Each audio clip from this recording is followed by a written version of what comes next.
A natureza da lei. Como reflexo do caráter de Deus, a lei dos 10 mandamentos é moral, espiritual e ampla, contendo princípios universais. Um reflexo do caráter do legislador. As Escrituras assinalam a presença dos atributos de Deus na sua lei. Como ele, a lei de Deus é perfeita e o testemunho do Senhor é fiel. Salmos 19, versículos 7 e 8. A lei é santa e o mandamento santo, justo e bom. Romanos capítulo 7, versículo 12.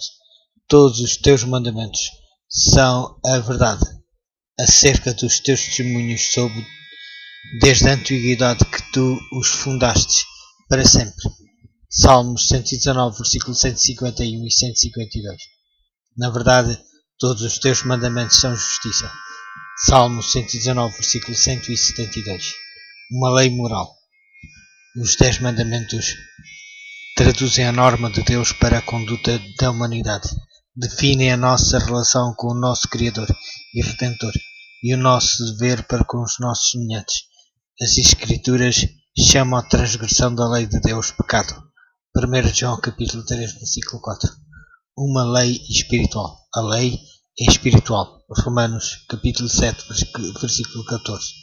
Portanto, somente os que são espirituais e têm o fruto do Espírito podem obedecer.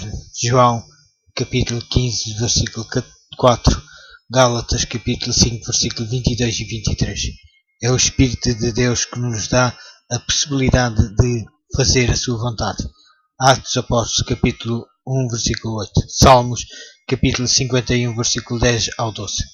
Permanecendo em Cristo, recebemos a força de que carecemos para conduzir o fruto para a sua glória. João capítulo 15, versículo 5. As leis humanas contemplam apenas atos declarados, mas cada um dos 10 mandamentos é amplicíssimo. Salmos 119, versículo 96. Atingindo os nossos mais secretos pensamentos, desejos e emoções, como ciúme, inveja, luxúria e ambição. No Sermão da Montanha, Jesus salientou esta dimensão espiritual da lei, revelando que a sua transgressão começa no coração. Mateus, capítulo 5, versículo 21, 22 e 27 e 28. Marcos, capítulo 2, capítulo 7, versículo 21 ao 23. Uma lei positiva. O decálogo é mais do que apenas uma série resumida de proibições. Contém princípios de grande alcance. Não abrange só as coisas que não devemos fazer, mas também aquelas que devemos fazer.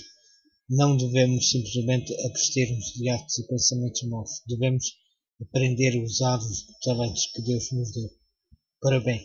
Assim, cada injunção negativa tem uma dimensão positiva. Por exemplo, o sexto mandamento, não matarás, tem como faceta positiva contribuirás para a vida. É vontade de Deus que os seus seguidores procurem promover o bem-estar e a felicidade de todos aqueles que entram na sua esfera de influência. Num sentido profundo, a comissão evangélica, a boa nova da salvação e vida eterna em Jesus, apoia-se no princípio positivo contido no sexto mandamento. A lei dos 10 mandamentos não deve ser vista tanto do lado proibitivo como do lado da misericórdia. As suas proibições são a segura garantia de felicidade na obediência recebida em Cristo. Ela opera em nós a purificação do caráter que nos trará alegria através dos séculos da eternidade.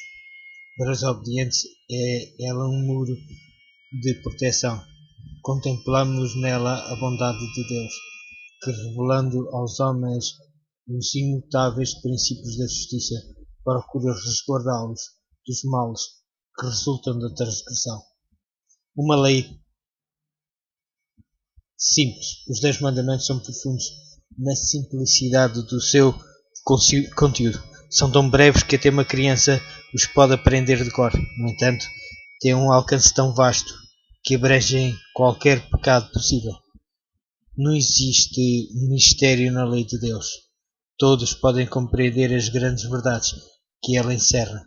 O intelecto mais débil pode aprender essas regras, e o mais ignorante pode reger a vida e formar o caráter de acordo com a norma divina, uma lei de princípios.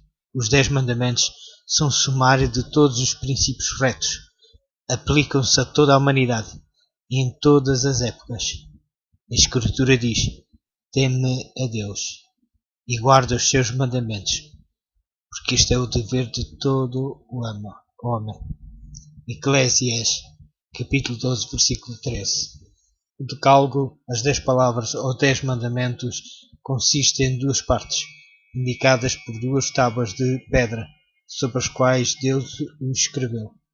Deuteronômio, capítulo 4, versículo 13. Os primeiros 4 mandamentos regulam o nosso dever para com o nosso Criador e Redentor, e os últimos 6 regulam o nosso dever para com as pessoas humanas. Esta divisão, em 2 partes, deriva de 2 grandes princípios fundamentais do amor, pelo quais se rege o reino de Deus. Amarás ao Senhor teu Deus de todo o teu coração e de toda a tua alma e de todas as tuas forças e de todo o teu entendimento, e ao teu próximo como a ti mesmo.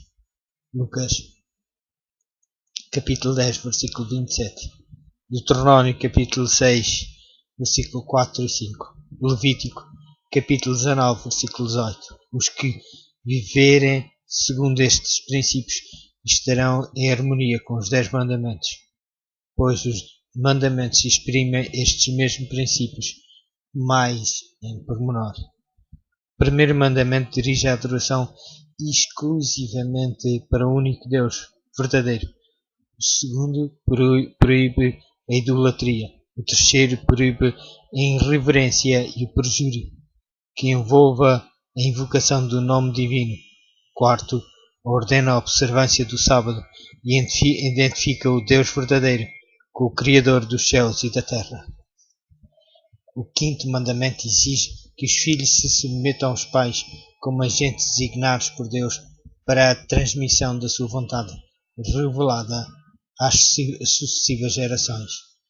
Pode ver em Deuteronômio capítulo 4, versículo 6 ao 9 e Deuteronômio capítulo 6, versículo 1 ao 7. O sexto protege a vida como sagrada. O sétimo ordena a pureza e salvaguarda a relação matrimonial.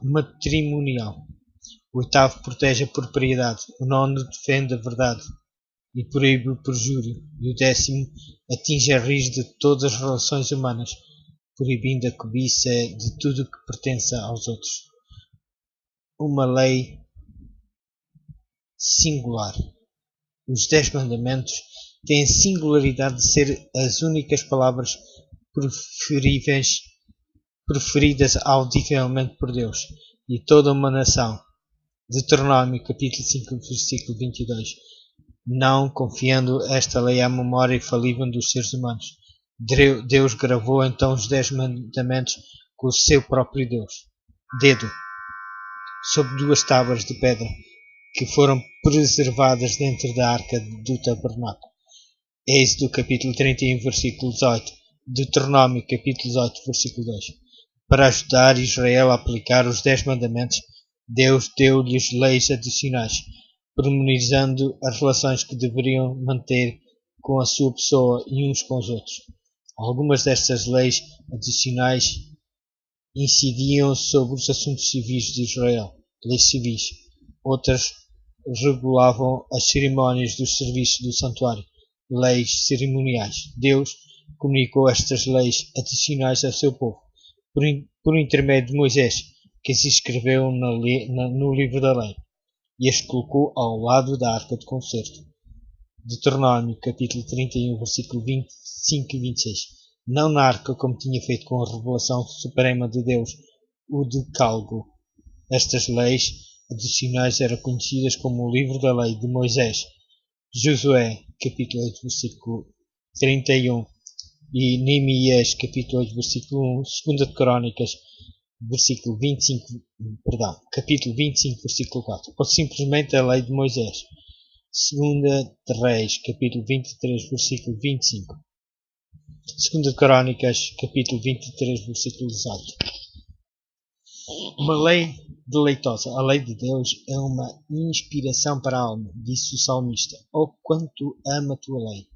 É a minha meditação em todo o dia. Amo os teus mandamentos, mais do que o ouro, e ainda mais do que o ouro fino.